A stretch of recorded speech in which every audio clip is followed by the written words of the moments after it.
Patient છે એવી રીતનું નથી લાગતું. મારી ચા કરીને પછી મને ઉઠાડે, એટલું એમને મને પાણી ભરાવરાવે, ખુશ રહે છે અને મને રાખે છે. આ બધી વસ્તુઓને અરાઉન્ડ 2 વર્ષ થઈ ગયા છે. જે રીતે પહેલા હતા એમની લાઈફ એ જ રીતની છે. બિપિનભાઈ સોનીને સ્વરપેટીનું કેન્સર ડિટેક્ટ થયું હતું. કેન્સર જ એવી વસ્તુ છે કે નામ સાંભળીને ડરી છે. કોઈ શક્યતા જ નહોતી સાજા થઈ શકે. ગુજરાતીમાં કહેવત છે, જેને રામ રાખે એને કોણ ચાખે. આ સ્ટોરી છે એક કેન્સર ફાઇટરની. 2022માં મારા ફાધરને કન્ટિન્યુ ઉધરસ આવતી હતી, તેથી અમે ENT સ્પેશિયલિસ્ટ ડોક્ટરને બતાડ્યું. તો એમણે કેન્સર સ્પેશિયલિસ્ટને બતાવવાનું કહ્યું. બાયોપ્સીમાં પાક્કું નિદાન એવું આવ્યું કે ભાઈ કેન્સર જ છે ગળાનું. બિપિનભાઈ સોનીને સ્વરપેટીનું કેન્સર ડિટેક્ટ થયું હતું. કીમોથેરાપી અને શેક લીધા પછી પણ રોગ ના ગયો, જેના કારણે આપણે સર્જરી માટેનું આગળ સ્ટેપ લીધું હતું. ડોક્ટર ઋષિસર સાહેબે અમે સંપર્ક કર્યો તો એમણે કહ્યું કે આનો ઈલાજ એવો છે કે એમની સર્જરી જ કરવી પડે ગળાની.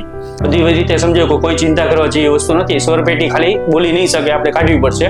પરંતુ સર્જરી દરમિયાન એમનો રોગ એટલો બધો હતો કે જે મગજને સપ્લાય કરતી નસ હોય એની બાજુમાં જ એક બીજો ફાંટો પડતો હોય નસનો, એને પણ રોગે ઇન્વોલ્વ કરી લીધો હતો, જેથી કરીને એ પણ આપણે કાઢી દેવું પડ્યું. ડિસ્ચાર્જ થયાના 15-20 દિવસ પછી એકદમ જ રાતે મને કોલ આવ્યો કે જે મગજને સપ્લાય કરતી મેઇન ધોરી નસ હોય છે એમાંથી બ્લીડિંગ થઈ રહ્યું છે. આપણી જોડે 2 ઓપ્શન હતા, કાં તો બ્લીડિંગ થવા દઈએ, એ કેસમાં કેવું છે કે ડેથ થઈ જાય પેશન્ટની, અને બીજો ઓપ્શન છે કે આપણે એને બાંધી દઈએ. પરંતુ એને બાંધવામાં એટલું જ જોખમ હતું, કેમ કે જો મગજને એક બાજુ થતો સપ્લાય બંધ થઈ જાય તો એક બાજુનું આખું અંગ બહેરું થઈ જાય. વખત થોડો ટફ હતો નિર્ણય લેવાનો.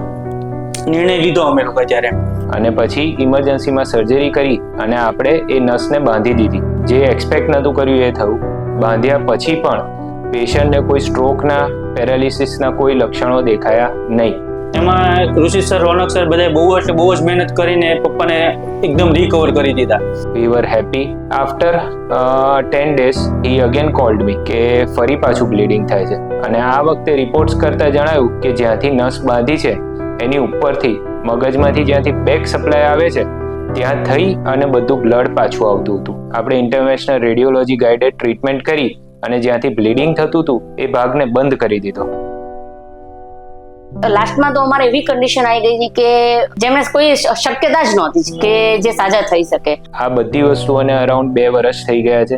બધા પેટ સ્કેનના અને બધા રિપોર્ટ્સ નોર્મલ છે અને અત્યારે નોર્મલ લાઈફ જીવી રહ્યા છે. એટલા પહેલે સવારે વહેલા 4:30 જાગી જવાનું એમનું રૂટીન છે. પછી એમનું નિત્યક્રમ બધું પતાવી દે. 6:30 પછી જ મને ઉઠાડે. પેશન્ટ છે એવી રીતનું નથી લાગતું એમ, એટલું વ્યવસ્થિત એમનું કામકાજ છે બધું જ. ખુશ રહે છે અને મને રાખે છે. કેન્સરને ફાઇટ કરવા માટે ખાલી પેશન્ટના ડિટર્મિનેશનની નથી જરૂર, પણ ફેમિલી મેમ્બર્સના ડિટર્મિનેશનની પણ એટલી જ જરૂર છે.